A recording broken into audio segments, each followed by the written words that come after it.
C'est reçu encore. Alors, on est le 19 octobre 2021.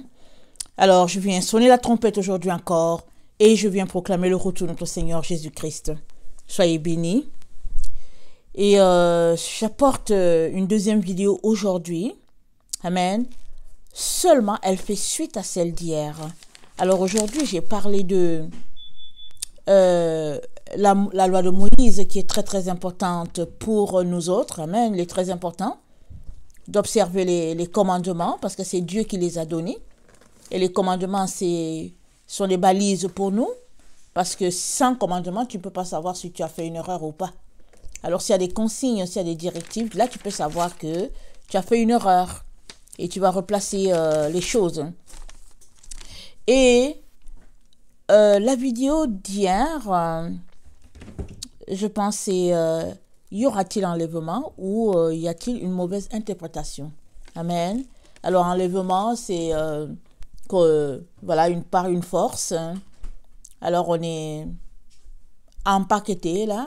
Écoutez, une force, on forme un beau cadeau en direction du ciel. Amen. Et c'est dit dans les commentaires qu'on s'en va, on quitte la terre pendant 7 ans. On s'en va, on va passer 7 ans, 17 ans de noces et on va revenir. Et on va revenir accompagné de Jésus pour combattre et tout. Alors, c'est ça qui est dit. Alors, bon, il faut lire et lire et lire et lire. Et moi-même, je l'ai enseigné au début, quand j'ai commencé, puisque c'est tout ce que j'avais en ma portée. Amen. Et puis, c'est pourquoi c'est pourquoi c'est dit qu'il faut faire très attention quand on enseigne. Amen. Ce qui est merveilleux avec notre Seigneur, par contre, c'est que quand on enseigne, amen, s'il nous appelle à enseigner, lui-même nous équipe, n'est-ce pas? Et puis, il ouvre notre esprit petit à petit. Alors, à force de lire, amen, je suis arrivé à comprendre que il y a des choses sur lesquelles on base notre foi, mais qui ne sont pas tellement ça, ok? Comme c'est dit qu'on va partir pour le ciel, et on sera enlevé, on va partir pour le ciel. Mais quand on lit, on se rend compte que tout se passe sur la terre. Amen. On se rend compte que les choses se déroulent ici dans notre espace. Alors, alors quelqu'un qui avertit fait très attention, n'est-ce pas? Alors, on se prépare et puis on fait ce qu'on peut. Il y a d'autres, par contre, qui croient à l'enlèvement au ciel, ce qui fait qu'ils font rire. Ils disent seulement, Jésus va venir nous enlever. Jésus va venir nous enlever. Jésus va venir nous enlever. Alors, as-tu vérifié si c'est vraiment ça? Amen. As-tu vérifié qu'est-ce que Jésus a dit effectivement? Qu'est-ce qu'il a dit vraiment? Il a dit, il est réservé aux hommes de mourir une seule fois, après quoi vient le jugement. Il l'a dit. Mais il a dit aussi qu'il y a, dans cette génération-là, il y en a qui ne verront pas la mort. Amen. Dans cette génération-là. Laquelle? La génération de la fin. Laquelle? Notre génération. Amen. Alors, si tu penses donc que tu fais partie de ceux-là qui ne verront pas la mort, d'abord vérifie ta vie. Ta vie est-elle comme celle de Enoch, amen, qui a été enlevé, amen, sans voir la mort. Ta vie est-elle comme celle de Élie, c'est-à-dire une vie de sainteté, de pureté. Là, c'est déjà un point. L'autre élément qu'il est important que tu considères, on a une donnée sur cette terre-ci qui est venue s'ajouter aux différents obstacles que nous avons. Par exemple, en tout cas, l'humanité est forcée à aller dans un sens exigé par les autorités de la terre. Alors, ceux qui refusent, alors pour le moment, bon, tout semble, en tout cas, il y a des conséquences.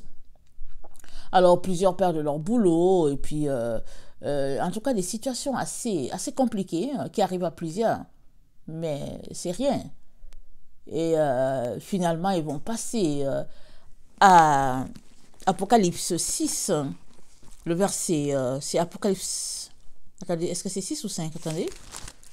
Ils vont passer à Apocalypse, je vais lire, Apocalypse 6, le verset 11, je vais lire du 10, ça dit, « Ils crièrent d'une voix forte en disant, jusqu'à quand, Maître saint et véritable, tardes-tu à juger et à tirer vengeance de notre sang sur les habitants de la terre?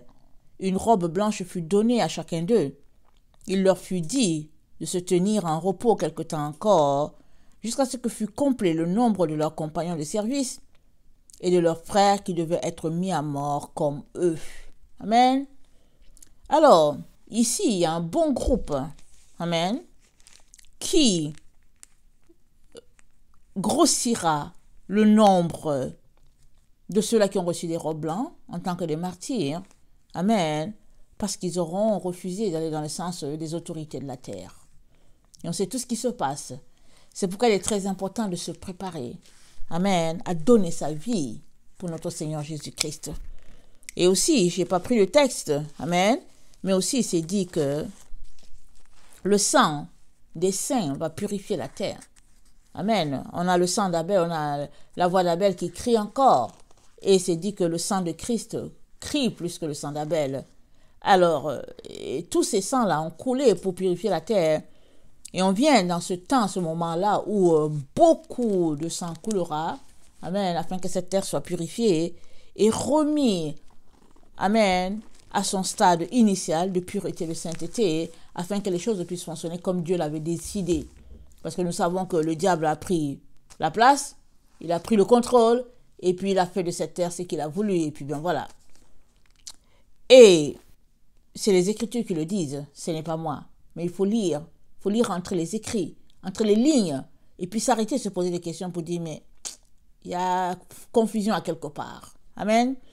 Alors, c'est là que, dans hier, la vidéo, c'était sur est-ce qu'il y aura enlèvement ou bien est-ce que finalement, qu'est-ce qui se passe?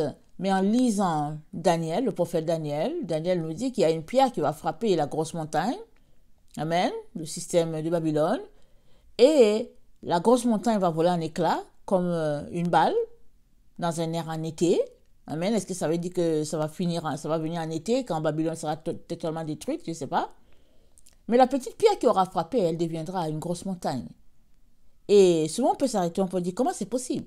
Mais ça c'est notre Dieu, n'est-ce pas? C'est dans sa sagesse, c'est dans sa puissance. Amen.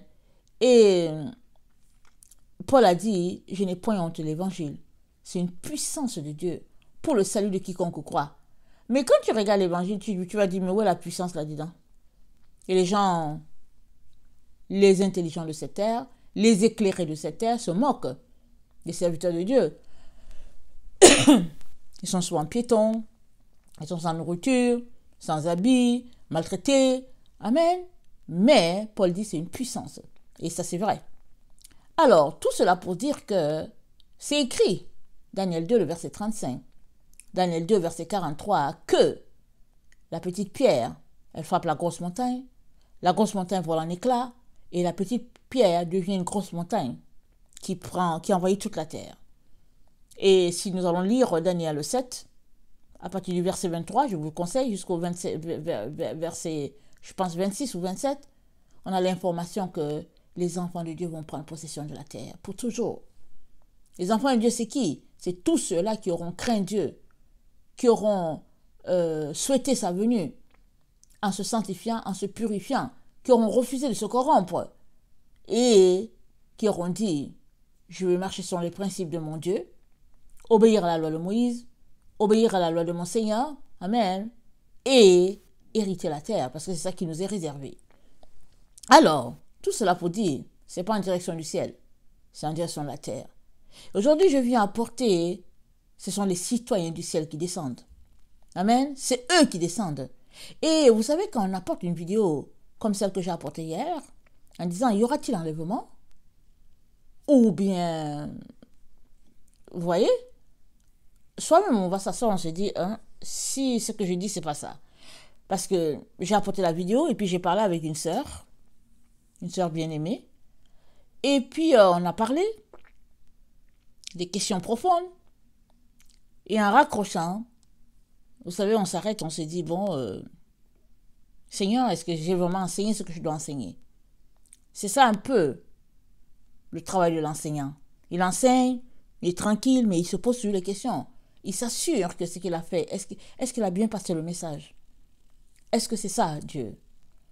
Alors, j'étais en train de réfléchir à cela quand aujourd'hui le Seigneur m'a dit, il m'a donné Apocalypse 19 pour confirmer que les choses se passent sur la terre. Amen. Les choses se passent sur la terre. Ou bien les choses se passeront sur la terre, dans le temps dans lequel nous sommes, pas au ciel. Amen.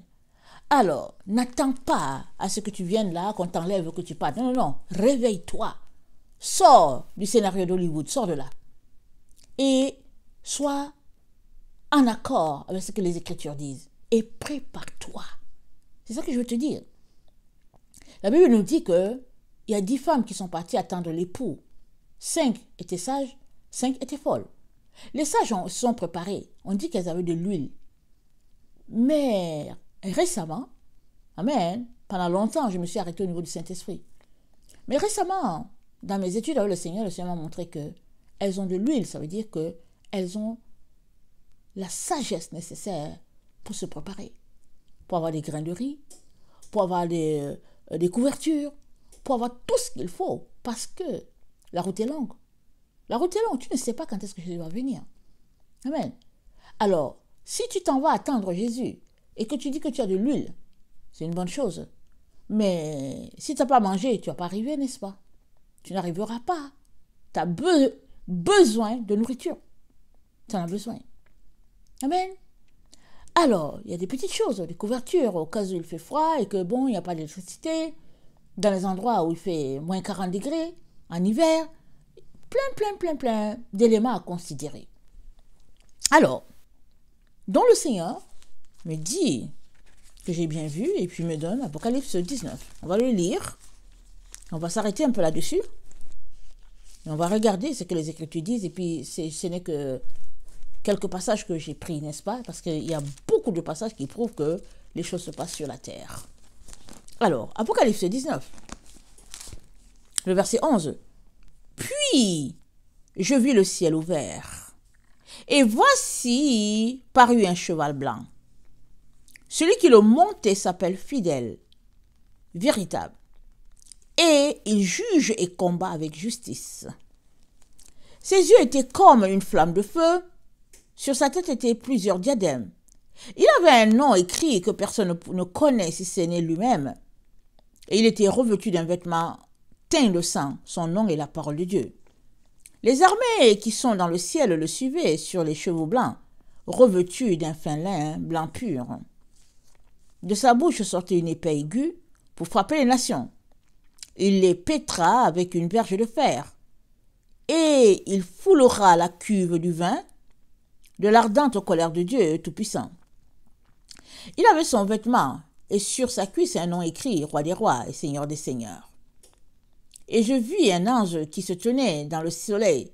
Il cria d'une voix forte, disant à tous les oiseaux qui volaient par le milieu du ciel, « Venez, rassemblez-vous pour le grand festin de l'agneau de Dieu, afin de manger la chair des rois et la chair des chefs militaires, la chair des puissants, la chair des chevaux, et de ceux qui montent la chair de tous, libres et esclaves, petits et grands. » Et je vis la bête, et les rois de la terre et leur armée rassemblés pour faire la guerre à celui qui était assis sur le cheval et sur son armée.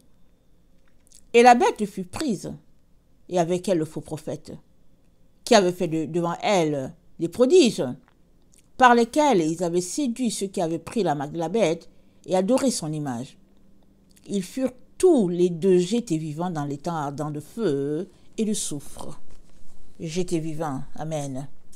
Alors, donc je vais m'arrêter là pour maintenant et on va voir avec les passages, d'autres passages qui confirment ce que notre Seigneur est en train de nous dire. Amen. Verset 14. Les armées qui sont dans le ciel le suivaient sur les chevaux blancs et revêtus d'un fin lin blanc pur. De sa bouche sortait une épée, aiguë pour frapper les nations, et il les pétra avec une verge de fer. Et il foulera la cuve du vin de l'ardente colère de Dieu Tout-Puissant. Amen. Alors les armées le suivent, les armées du ciel. Ça veut dire quoi? C'est-à-dire les armées sont descendues avec lui. Amen. Donc, il y a souvent des commentaires qui disent que les armées qui sont là, au fait, c'est nous autres. J'imagine que c'est aussi tous les autres chrétiens qui sont morts. Mais il n'y a pas un passage qui nous dit, toi et moi, que nous, on va monter en direction du ciel pour aller faire la guerre là-bas. Voilà le passage qui dit, les armées du ciel descendent, ils envahissent la terre. Pour la guerre, pour cette guerre-là, ils envahissent la terre. Parce qu'on est en plein combat. Voilà ce qu'ils disent. Voilà ce que le texte nous dit. Il n'y a pas un autre passage. Alors, si on s'arrête sur le passage de 1 Thessaloniciens 4, que j'ai commenté hier, amen, ce passage-là nous dit que, on va regarder rapidement le verset 17, excusez-moi, ça dit, ensuite, nous les vivants qui serons restés, nous serons tous ensemble enlevés avec eux dans les nuées, à la rencontre du Seigneur dans les airs. Et ainsi, nous serons toujours avec le Seigneur. Alors, j'ai donné l'explication déjà, les nuées, je suis allé chercher, je pense que ça a coûté 35,07 dans le nombre. Et les nuées, ici, ça fait référence au Saint-Esprit. La nuée qui suivait Israël, dans la nuit, c'était comme de la flamme ou de la fumée, voilà, une fumée blanche. Amen. Et dans la nuit, c'était une flamme de feu. Et quand Israël passait, toutes les nations étaient apeurées parce qu'ils savaient que leur Dieu était avec eux.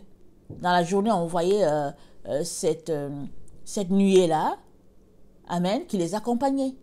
Et c'était pareil quand Dieu descendait sur le tabernacle, on savait que la présence de Dieu était là parce que dans la journée, on voyait cette nuée-là. Alors c'est de ça que Dieu est en train de parler ici. Il dit, nous serons enlevés avec eux dans les nuées.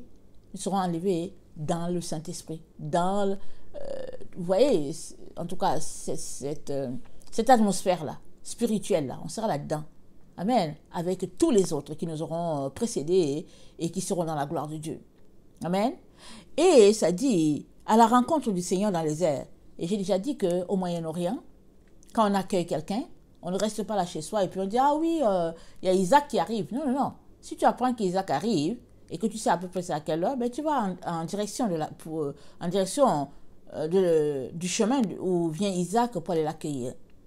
Mais si tu ne sais pas, et que tu regardes pendant que tu es sur ton balcon, tu regardes quelqu'un qui vient de loin, tu vas à sa rencontre. C'est comme ça que Abraham est allé à la rencontre de ces hommes-là, et puis bon, c'était des anges, il les a accueillis, et après, il a eu l'information qu'il partait pour détruire Sodome.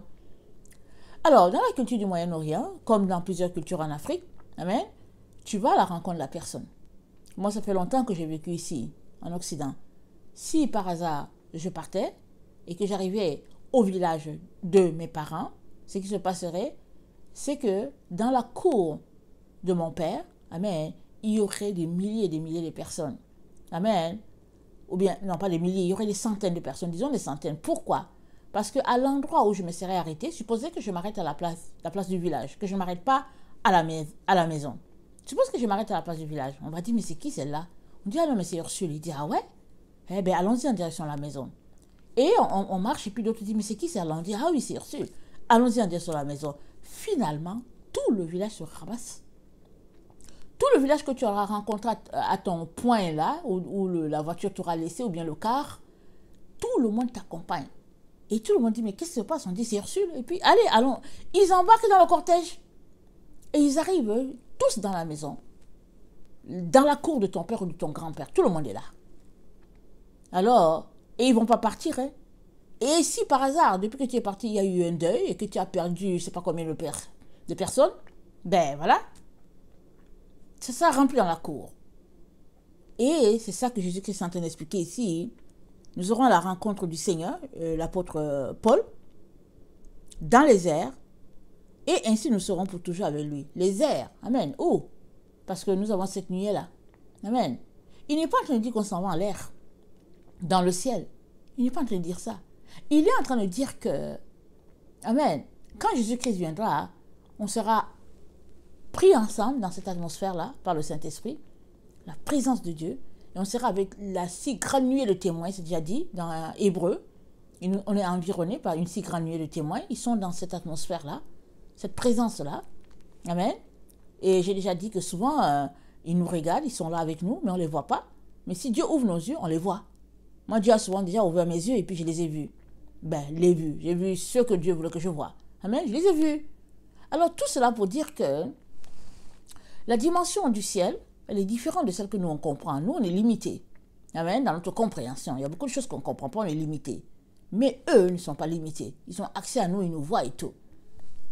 Un jour, j'étais là, je lavais mes assiettes. Le Seigneur m'a dit quelque chose. Il m'a dit, ah, il y a telle personne qui te regarde. Il m'a donné le nom de la personne qui me regardait, mais la personne n'est pas sur la terre. La personne a été glorifiée. Amen. Et le Seigneur me dit, la personne te regarde. Elle est en train de te regarder et puis elle se réjouit de ce qu'elle voit. Amen. Mais c'est parce que je l'ai entendu du Seigneur, sinon je ne saurais pas. Amen. Alors, donc, Paul nous dit que nous qui sommes restés vivants, hein, nous serons enlevés avec eux. Amen. Mais avec la condition dans laquelle l'humanité passe, nous savons que pour un groupe de personnes ici en Occident, ça ne sera pas facile.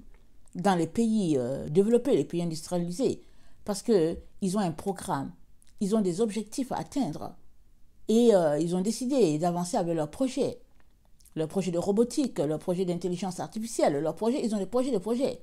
Les gens ont beau marcher, ça ne change rien à ce qu'ils ont décidé de faire. Amen. Et tous ceux-là qui ne voudront pas se plier à un moment donné, ben voilà, ils seront priés de quitter les lieux. Excusez que je vous dise ça comme ça. Ils seront priés de quitter les lieux. Alors, peu importe la manière dont ils quitteront les lieux. Et si leur sang doit couler, ben, ça coule pour purifier la terre, comme a dit la parole de Dieu. Alors, ça c'était un petit rappel de ce qu'on a vu hier. Alors, cette armée du ciel, elle descend on dit verset 14, les armées qui sont dans le ciel le suivaient sur les chevaux blancs, revêtus d'un fin lin blanc pur. Alors, regardez Apocalypse 2. Jésus-Christ l'a dit déjà. Il a dit ça à l'apôtre Jean. Il a dit à celui-là qui vaincra, voilà ce qui va lui arriver. Apocalypse 2, le verset... on va lire 24. À vous, à tous les autres de Thyatire, qui ne reçoivent pas cette doctrine et qui n'ont pas connu les profondeurs de Satan, comme il les appelle, je vous le dis, je ne mets pas sur vous d'autres fardeaux. Seulement, ce que vous avez, retenez-le jusqu'à ce que je vienne. À celui qui vaincra et qui gardera jusqu'à la fin mes œuvres, je donnerai autorité sur les nations. Il les pètera avec une verge de fer, comme on brise les vases d'argile, ainsi que moi-même j'en ai reçu le pouvoir de mon Père. Et je lui donnerai l'étoile du matin. Que celui qui a des oreilles entende ce que l'Esprit dit aux églises. Donc, cette personne-là qui est ici, que j'appelle le messager de la fin, amen, il a été vainqueur. Parce que Jésus-Christ a dit à celui qui vaincra et qui gardera jusqu'à la fin mes œuvres, je donnerai autorité sur les nations. Alors cette personne a vaincu. Et elle vient et les armées du ciel l'accompagnent. Pourquoi? Pour faire la guerre. C'est ça qu'on appelle la guerre sainte. Amen. Les musulmans, eux, ils savent qu'il y a une guerre sainte. Ils le comprennent à la manière de l'homme. Vous savez? Ils disent que bon, voilà, il y aura la djihad, il y aura ceci. Ils le comprennent à la manière de tout. Mais ils savent qu'il y a guerre sainte parce que le Coran le dit. Amen. Alors c'est la guerre sainte là dont les gens parlent. Mais celui-là qui est sur le cheval blanc, amen. Pourquoi est-ce que c'est dit que c'est lui seul qui connaît son nom? C'est lui seul qui connaît son nom parce que c'est lui seul. Parce que Dieu, il sait c'est qui le vainqueur. Mais lui, il connaît son nom parce qu'il est là parce qu'il est vainqueur. Excusez, il ne faut pas que je perde mon micro, excusez-moi. Donnez-moi quelques minutes, quelques secondes, s'il vous plaît.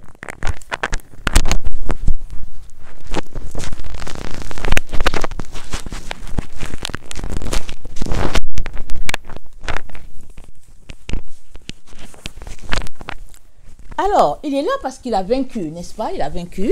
Alors, l'armée du ciel l'accompagne. Excusez-moi, je ne suis pas confortable, excusez. Ok, l'armée du ciel l'accompagne. Et il l'accompagne parce que Dieu a déjà dit cela. Ils viennent pour combattre. Amen. Nous serons envahis par les habitants du ciel. Ce n'est pas nous qui partons là-bas. C'est eux qui descendent. On va regarder Ésaïe 63. Ça fait aussi allusion à cette scène-là. On en a déjà longuement parlé. Et je vais passer brièvement, vraiment rapidement là-dessus, parce que j'en ai déjà parlé. Alors, Ésaïe 63, ça dit ceci. Qui est celui qui vient d'Édom, de Bosra, en vêtements rouges, en habit éclatant, et se redressant avec fierté dans la plénitude de sa force. C'est moi qui ai promis le salut, qui ai le pouvoir de délivrer. Pourquoi tes vêtements sont-ils rouges? Et tes vêtements comme les vêtements de celui qui foule dans la cuve? J'étais seul à fouler au pressoir, et nul homme d'entre les peuples n'était avec moi. Je les ai foulés dans ma colère, je les ai écrasés dans ma fureur. Leur sang a jailli sur mes vêtements, et j'ai souillé tous mes habits. Car un jour de vengeance était dans mon cœur, et l'année de mes rachetés est venue. Dieu nous dit, ça va arriver parce que l'année de ses rachetés est venue, mais c'est quand? Dieu, il sait, mais c'est dans le temps dans lequel nous sommes. Il nous avertit. Et il dit, je regardais, il n'y avait personne pour m'aider. Dieu, il voulait de l'aide, il n'y avait personne. Il dit, j'étais étonné, et personne pour me soutenir. Alors, mon bras m'a été en aide, et ma fureur m'a servi d'appui. Amen. Dieu dit, il va se servir de son bras. Amen. Comme dans le temps passé, comme quand Israël a traversé le désert. Amen. La Bible nous dit, son bras est venu à son secours. Amen. Et ça, c'est cette scène-là. Il dit, j'ai foulé les peuples dans ma colère, je les ai rendus ivres dans ma fureur, j'ai répandu leur sang sur la terre. Amen. On est dans ces temps-là. On approche ces temps, ces moments-là. On est à combien de jours, combien de semaines, combien de mois, combien d'années, on ne sait pas, mais on est en plein dedans. Amen. Et ça va se passer là, comme amusement, et puis on sera, le temps qu'on se rende compte que c'est cette situation, c'est cette scène-là, alors on sera étonné. Mais nous y sommes là. Amen. Bientôt, bientôt. Et Ésaïe 2 nous parle pleinement de cette armée-là qui descend du ciel. Amen. On l'a déjà vu souvent, mais j'aimerais quand même lire ce texte-là. Je pense que c'est... attendez, Ésaïe 2, oui, le verset 1. Ça dit ceci. Ésaïe 2, verset 1. Prophétie d'Ésaïe, fils d'Amoth, sur Juda et Jérusalem. Il arrivera dans la suite des temps que la montagne de la maison de l'Éternel sera fondée sur le sommet des montagnes, qu'elle s'élèvera au-dessus des collines, et que toutes les nations y afflueront. Des peuples s'y rendront en foule et diront, « Venez, et montons à la montagne de l'Éternel, à la maison du Dieu de Jacob, afin qu'il nous enseigne ses voies, et que nous marchions dans ses sentiers. Car de Sion sortira la loi, et de Jérusalem la parole de l'Éternel. Il sera le juge des nations, l'arbitre d'un grand nombre de peuples. De leurs glaives ils forgeront des hoyaux, et de leurs lances des serpes.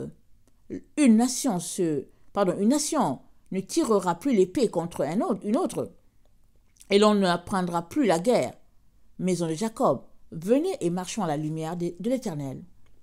Car, verset 6, tu as abandonné ton peuple, la maison de Jacob, parce qu'ils sont pleins d'Orient, et adonnés à la magie comme les Philistins, et parce qu'ils s'allient aux fils d'étrangers. Le pays est rempli d'argent et d'or, et il y a des trésors sans fin. Le pays est rempli de chevaux, et il y a des chars sans nombre. Le pays est rempli d'idoles, et ils se prosternent devant l'ouvrage de leurs mains, devant ce que leurs doigts ont fabriqué. Les petits seront abattus, les grands seront abaissés. Il ne leur pardonnera point. Entre dans les rochers et cache-toi dans la poussière pour éviter la colère de l'Éternel et l'éclat de sa majesté. Verset 11. L'homme au regard hautain sera abaissé et l'orgueilleux sera humilié. L'Éternel seul sera élevé ce jour-là. Car il y a un jour pour l'Éternel des armées contre tout homme orgueilleux et hautain, contre quiconque s'élève afin qu'il soit abaissé. Il y a un jour. Et Dieu a décidé du jour. Et il nous parle de ce jour-là dans 1 Thessaloniciens 5. Amen. Il dit quand les gens vont dire paix et sécurité sur la terre, une ruine soudaine va les surprendre. C'est ce jour-là. Amen.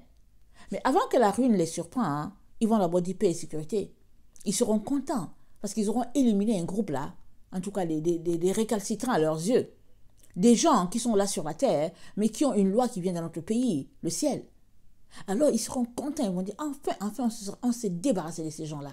Enfin, ils seront en fête. Et la Bible même nous dit, dans Apocalypse 11, le verset 7 jusqu'à 11, ça dit que quand ils auront tué les deux témoins à la fin, ils seront contents, ils vont s'envoyer les fleurs, ils vont se réjouir, jusqu'à ce qu'après 3 jours, un esprit de vie entrera en eux. Et ça sera la consternation pour tout le monde. Mais avant que la consternation vienne, hein, les ennemis de Dieu vont avoir un semblant de victoire. Amen. Et c'est là que Dieu, amen, va laisser sa fureur entrer dans ses narines, comme il dit. Il dit sa fureur sort de ses narines, c'est ça qu'il dit dans les psaumes et tout. Dieu va laisser. Pourquoi? Parce qu'on est dans les temps de la fin. On est dans les derniers moments sur la terre. Et Dieu a prévu que les choses vont se passer comme ça. Parce que l'homme ne fait que se dresser contre Dieu, prendre Dieu en ennemi, refuser d'écouter. Alors, Dieu dit dans le psaume, je pense 2, il dit, mais pourquoi ce tumulte parmi les nations? Ces vaines pensées parmi les peuples. Pourquoi les rois de la terre se soulèvent-ils? Et les princes se liguent-ils avec eux contre l'Éternel et contre son oint? Brisons leurs liens, délivrons-nous de leurs chaînes. Celui qui siège dans les cieux rit, le Seigneur se moque d'eux. Puis il leur parle dans sa colère, il les épouvante dans sa fureur. C'est moi qui ai oint mon roi, sur Sion ma montagne sainte. Je publierai le décret. L'Éternel m'a dit, tu es mon fils, je t'ai engendré aujourd'hui. Amen. Alors on sait que dans le temps de Jésus, ça ne s'est pas passé comme ça. C'est le messager de la fin, le reflet de Christ, amen, qui va porter haut et fort, hein, amen, ce combat-là. Et c'est la personne qui se trouve dans Apocalypse 19. Et seul, il ne peut pas. Parce que nous ne combattons pas contre la chair et le sang. Mais nous combattons contre les esprits méchants dans le lieu céleste. C'est contre les esprits. Et ce peuple-là qui l'accompagne, ces personnes-là qui l'accompagnent, hein, c'est des personnes glorifiées. Et pourquoi les personnes l'accompagnent-elles? Ou bien l'accompagnent-ils? Amen. Parce que c'est une personne. Pourquoi les personnes? Une personne. Pourquoi les personnes? Les personnes, voilà. Les personnes accompagnent hein, le cavalier ou bien, en tout cas, cette personne-là. Pourquoi? Ou bien non. La question est mal posée. Ils l'accompagnent parce que toutes ces personnes-là, elles sont toutes mortes. Amen. Elles ont quitté la terre. Ce n'est que leur corps qui est dans la terre. Pour certains, le corps il est devenu poussière. Ça n'existe même plus à nos yeux. Mais, amen, quand il y aura la résurrection, parce que cette personne, c'est le messager de la fin, on dit, lorsque les deux témoins auront fini, pas on dit, la Bible dit, quand ils auront fini leur message, la bête qui sort de l'abîme va leur faire la guerre et va les tuer. Leur corps va rester pendant 3 jours. Amen. Et ils vont ressusciter. Apocalypse 11, le verset 11. Et quand ils ressuscitent là, ce n'est pas eux seuls qui ressuscitent. C'est la résurrection sur toute la terre. Le ciel est donné à tout le monde. Tout le monde qui dort et qui aura été vivant hein, va entendre le cri de la trompette qui sonnera. Parce que le cri de la trompette, Apocalypse 11, hein, le verset... attendez. Ça dit, il lui fut donné d'animer l'image de la bête, afin que l'image de la bête parlât. Elle fit que tout ce qui... On dirait que je suis pas au bon endroit. Attendez. Voilà. Apocalypse 11, le verset 15, ça dit, le 7e ange sonna la trompette, et il eut dans le ciel de fortes voix qui disaient, le royaume du monde est remis à notre Seigneur et à son Christ. Il régnera au siècle des siècles. Voilà pourquoi il l'accompagne. Parce que l'ange sonne la trompette, tel que c'est dit dans Apocalypse, dans 1 Corinthiens, je pense 15, 52, il sonne la trompette. Amen. Ça correspond à cet événement-là. La trompette est sonnée. Amen. Mais avant que la trompette sonne, il y a un événement, on nous dit, les deux témoins de la fin, ils meurent. Mais après, un esprit de vie venant de Dieu va entrer en eux. Amen. Et ils se tiennent sur leurs pieds et ils sonnent la trompette pour dire, hurrah, c'est la fin. Amen. Et tous ceux-là qui étaient morts avant, si c'est Simon-Pierre, si c'est Jean, peu importe qui est-ce que je veux nommer, Wesley, tous ces gens-là vont se réveiller. Même les gens qu'on ne connaît pas, ils vont se réveiller. Et ils vont se diriger, amen, là où il y a le combat. Si le combat, là où se trouve leur corps, là, ils seront là-bas, ils vont rejoindre leur corps. Et si à la vitesse, ils doivent se retrouver à l'endroit où Dieu appelle Bozra, ils seront là à Bozra. s'ils doivent se retrouver sur l'endroit où c'est Jérusalem, ils se retrouveront à Jérusalem. Amen. Mais il y a combat. Combat de la lumière contre les ténèbres. Combat de l'esprit contre la chair. C'est pourquoi, là où tu es là, il est très important que tu marches par l'esprit, que tu laisses la chair. Parce que il y a un grand combat qui est en cours. Et en marchant par l'esprit, tu ne fais que rejoindre le groupe de ceux-là, amen, qui ont déjà combattu, ils ont gagné leur combat et ils attendent. N'oublie pas, on dit qu'on a donné encore une robe à certains, on dit attendez, c'est pas encore complet. Mais quand ça sera complet, Apocalypse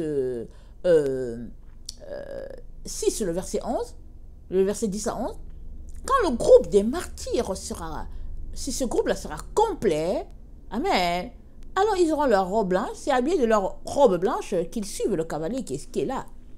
Et ils viennent pour combattre. Est-ce qu'ils vont envahir la terre? Oh oui, ils vont envahir la terre. C'est eux qui envahissent la terre. Ce n'est pas nous qui allons en direction du ciel. Eux, ils descendent. Ils prennent possession de la terre, c'est ça qui est dit. Dans Daniel 2, le verset 43 et Daniel 2, le verset 35. On va lire ça tantôt. Alors, attendez, je retourne dans l'Apocalypse. Non, attendez, j'étais dans Ésaïe, voilà. J'étais dans Ésaïe 2.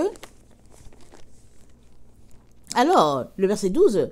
Car il y a un jour que l'Éternel des armées, car il y a un jour pour l'Éternel des armées, contre tout homme orgueilleux et hautain, contre quiconque s'élève afin qu'il soit abaissé, contre tous les cèdres du Liban, hauts et élevés, et contre tous les chênes de Bassan, contre toutes les hautes montagnes, contre toutes les collines élevées, contre toutes les hautes tours, contre toutes les murailles fortifiées, contre tous les navires de Tarsis, contre tout ce qui plaît à la vue.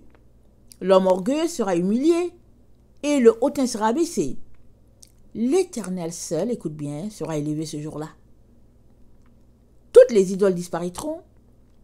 On entrera dans les cavernes et les rochers, et dans les profondeurs de la poussière, pour éviter la terreur de l'Éternel et l'éclat de sa majesté. Quand il se lèvera pour effrayer la terre. En ce jour-là, les hommes jetteront leurs idoles d'argent, leurs idoles d'or, qu'ils s'étaient fait pour les adorer, aux rats et aux chauves-souris.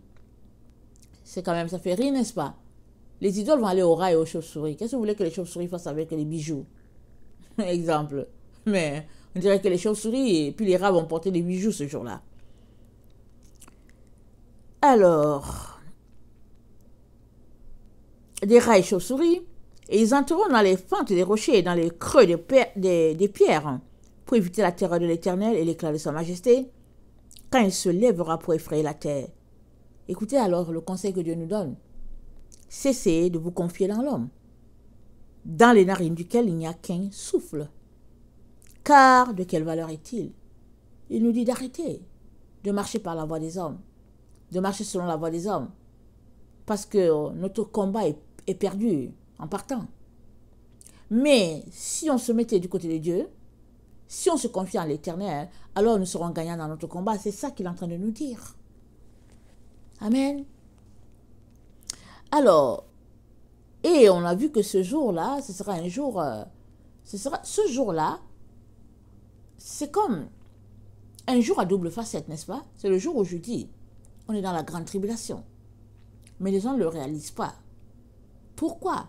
Parce que on nous occupe à autre chose. On dit, ah ouais, il y a telle maladie, il faut courir par-ci. On nous envoie tous en une direction. Alors que on a besoin de se concentrer pour prier, pour invoquer le nom de Dieu, pour dire, Seigneur, protège-nous. Alors, on nous suggère pour notre protection un certain liquide, une certaine avenue, alors que Dieu nous dit, il va nous protéger. Mais on nous suggère, on dit, allez-y dans telle direction. Mais Dieu nous dit, non, n'allez pas là-bas. Je vais vous protéger, je vais vous défendre. Et comme cela a l'habitude de m'arriver, quand quelqu'un m'appelle parce que ça ne va pas dans la santé, difficile, compliqué, et tout, et puis bon, j'essaie d'encourager, et tout. Et par la grâce de Dieu, je parviens toujours à faire comprendre à l'autre, regarde, on prie pour que Dieu te guérisse, n'est-ce pas? Oui. Alors, prions. Mais si la guérison physique ne venait pas tout de suite, tu n'as pas à craindre. Parce que l'endroit où tu t'en vas, c'est le meilleur endroit sur la terre. Mais oui, ok, c'est tout. Parce qu'on a besoin d'avoir une certaine confiance en l'Éternel. Souvent, on ne veut pas partir, on veut guérir, mais souvent, ce n'est pas ça. Amen. Mais on doit faire confiance à l'Éternel jusqu'au bout. Il ne faut pas juste faire confiance à Dieu et puis quand finalement on est en train de perdre notre combat, on dit, ok, tu sais quoi Jésus, je t'abandonne, je te laisse. Je t'aime bien, mais je te laisse. Mais souvent, on est fâché parce qu'on voulait que Jésus le fasse de telle manière, mais finalement, il ne l'a pas fait, alors on est fâché. Mais Dieu est en train de nous dire, non, c'est pas comme ça. C'est Dieu qui assure le combat. Et la victoire est à l'Éternel. La victoire appartient aux enfants de lumière. Et tu as besoin de te débarrasser des œuvres des ténèbres pour faire partie de ce groupe-là, de cette milice-là. Amen. Alors, Ésaïe 5, Ésaïe 5, le verset 22 nous parle de cette milice-là. Ça nous dit, malheur à ceux qui ont la bravoure pour boire du vin et de la vaillance pour mêler des liqueurs fortes, qui justifient le coupable pour un présent et enlèvent aux innocents leurs droits. C'est pourquoi comme une langue de feu dévore le chaume et comme la flamme consume l'herbe sèche, ainsi leur racine sera comme de la pourriture et leur fleur se dissipera comme de la poussière, car ils ont dédaigné la loi de l'Éternel des armées. Ils ont méprisé la parole du Saint d'Israël. Es-tu de ceux qui méprisent la parole de l'Éternel? Répands-toi. Amen. Répands-toi. Viens devant Dieu, répands-toi. Et entre dans la lumière. Entre dans la vérité. Et tu seras franchi. C'est pourquoi la colère de l'Éternel s'enflamme contre son peuple. Il étend sa main sur lui. Et il le frappe, des montagnes s'ébranlent. Et les cadavres sont comme des balayures au milieu des rues. Malgré tout cela, sa colère ne s'apaise point, et sa main est encore étendue. Il élève une bannière pour les peuples lointains. Il en siffle un des extrémités de la terre. Et voici, il arrive avec promptitude et légèreté. Écoute bien, il élève une bannière pour les peuples lointains. Et il en siffle un des extrémités de la terre. Et voici, il arrive avec promptitude et légèreté. Cette personne arrive avec promptitude. C'est la personne qui est sur le cheval blanc. C'est pourquoi on ne sait pas c'est qui. Mais Jésus a dit, au vainqueur, je lui donnerai autorité sur les nations. Amen. Dieu sait c'est qui. Nous, on ne sait pas c'est qui. Amen. Alors, attendez. Voici, il arrive avec promptitude et légèreté. Nul n'est fatigué, nul ne chancelle de lassitude. Personne ne sommeille ni ne dort. Aucun n'a la ceinture de ses reins détachée, ni la courroie de ses souliers rompus. Ses flèches sont aiguës, et tous ses arcs tendus. Les sabots de ses chevaux ressemblent à des cailloux, et les roues de ses chars à un tourbillon. Son rugissement est comme celui d'une lionne. Il rugit comme des lionceaux. Il gronde et il saisit la proie. Il l'emporte et personne ne vient au secours. En ce jour, il aura près de lui un mugissement, comme celui d'une tempête sur mer. En regardant la terre, on ne verra que les ténèbres. Écoute bien, on ne verra que les ténèbres. Avec les alternatives d'angoisse et d'espérance, au ciel, l'obscurité régnera. Amen. Quand on va regarder au ciel, ce sera noir, ça sera obscur. Pourquoi? Parce que Dieu a déjà dit, amen, dans Apocalypse 6, il l'a dit, on vient de le lire tantôt dans Ésaïe, il a dit dans Apocalypse 6, attendez, je vais lire, le verset 12, c'est Jean qui parle, il dit, je regardais et quand il ouvrit le 6e sceau, il y avait un grand tremblement de terre et le soleil devint noir comme un sac de crin et la lune entière devint comme du sang. Voilà la scène. Il dit, quand on regarde au ciel, il dit qu'il n'y a que l'obscurité, le soleil noir. Alors qu'est-ce que tu peux bien voir? Et les étoiles du ciel tombèrent sur la terre, comme lorsqu'un figuier secoué par un vent viole jette ses figues vertes. Le ciel se retira comme un livre qu'on roule, et toutes les montagnes et les îles furent remuées de leur place. Les rois de la terre, les grands, les chefs militaires, les riches, les puissants, tous les esclaves et les hommes libres se cachèrent dans les cavernes et dans les rochers des montagnes. Ils disaient aux montagnes et aux rochers, tombez sur nous. et cachez-nous devant la face de celui qui est assis sur le trône et devant devant la colère de l'agneau. Amen. Une scène foudroyante. Et c'est dit, on vient de le lire plutôt, que l'Éternel est descendu pour effrayer la terre. Juste un peu là. Ça, c'est dans Isaïe 22. Amen. Alors,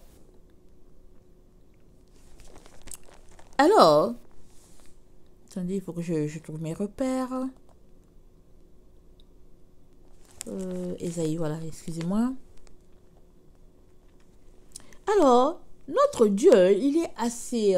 il y a plein de passages, n'est-ce pas, qui parlent de comment les choses vont se passer.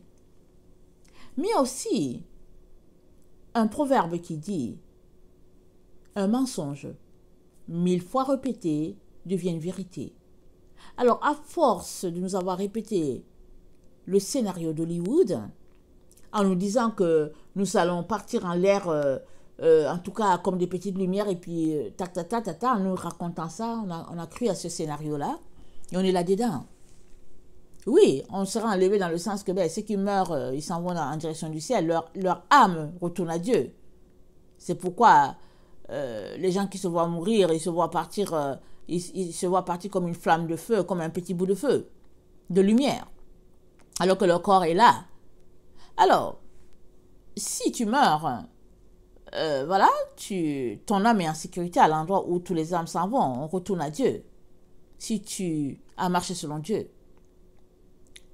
Mais pour ce qui est de cet événement-là, de la fin des temps, moi, c'est pas ça que je vois quand je lis la Bible.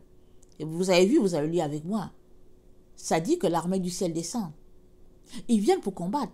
Ils viennent pour qu'on prenne possession de la terre. Ils ne viennent pas en balade. C'est dit. Mais est-ce qu'on va, au fait, sortir de tout ce qui nous a été raconté et puis d'aller voir la vérité? Car souvent, quand on apporte une vérité aussi comme ça choque, n'est-ce pas? On se dit, qu'est-ce qu'elle raconte encore? Qu'est-ce qu'elle dit? Parce que, est-ce que ce qu'elle dit, pourquoi c'est différent de ce que les autres ont dit?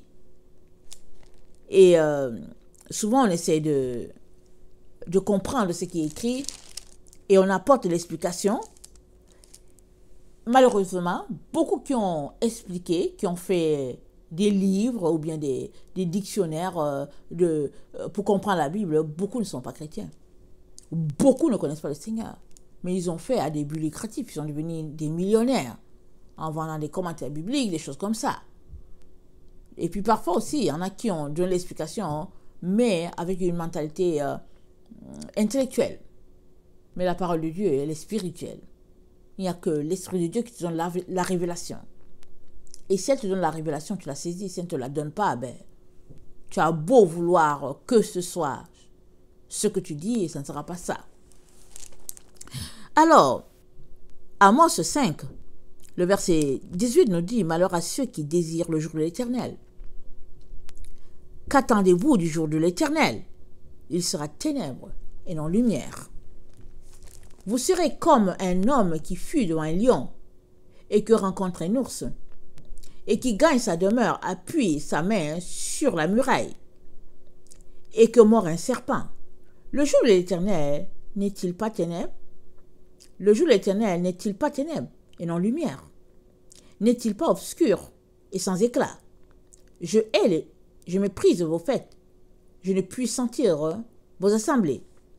Quand vous me présentez des holocaustes et des offrandes, je n'y prends aucun plaisir. Et les veaux engraissés que vous sacrifiez en action de grâce, je ne les regarde pas. Éloigne-toi de moi, éloigne de moi le bruit de tes cantiques. Je n'écoute pas le son de tes luttes, mais que la droiture soit comme un courant d'eau et la justice comme un torrent qui jamais ne tarit. M'avez-vous fait des sacrifices et des offrandes pendant les 40 années du désert, maison d'Israël? Emportez donc la tente de votre roi, le piédestal de vos idoles, l'étoile de votre Dieu. que vous vous êtes fabriqués. Et je vous emmènerai captifs au-delà de Damas, dit l'Éternel, dont le nom est le Dieu des armées. Amen. Le jour de l'Éternel, il sera ténèbres. Il n'est pas lumière. C'est ça que ça dit. Et Dieu nous le présente en nous disant, en tout cas ce jour-là, ils arrivent. Il dit mon armée, il dit ma milice arrive. Et ils arrivent en renfort à ceux qui sont sur la terre. Pour faire quoi? Pour dégager, pour nettoyer, pour faire le travail. Et c'est des gens glorifiés. Et on ne les voit pas. Vous comprenez? On ne les voit pas. On voit les autres qui sont là de chair. Mais eux, on ne les voit pas. Mais ils sont là. Ils combattent à côté de l'autre. Amen. Qui, de ce que je comprends, sera revenu de son 3 jours dans la terre. C'est ça que je comprends. Amen. Je peux faire dire que c'est ça que je comprends pour ne pas vous induire en erreur. Amen. Alors, Jude, je finirai avec Jude. Jude nous dit, Jude, il y a un seul chapitre.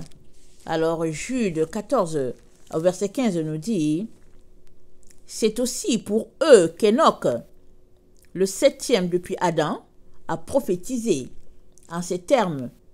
Voici, le Seigneur est venu avec ses saintes myriades pour exercer un jugement contre tous, pour faire rendre compte à tous les impies parmi eux de tous les actes d'impiété qu'ils ont commis et de toutes les paroles injurieuses qu'ont proférées contre lui les pécheurs impies.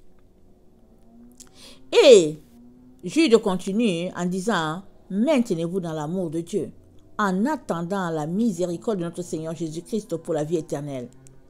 Reprenez les uns, ceux qui contestent, sauvez-en d'autres en les arrachant du feu. Et pour d'autres encore, ayez une pitié mêlée de crainte haïssant jusqu'à la tunique souillée par la chair. Amen. Alors Dieu a un plan parfait de rachat de l'humanité. Amen. Alors il l'a selon son plan à lui, pas selon le nôtre. Alors, si on ne lit pas la Bible, amen, si on ne la décortique pas, on va garder en tête les scénarios de ce qui nous a été dit. Souvent, c'est une explication d'une personne et c'est repris, et c'est repris, et c'est repris depuis des siècles.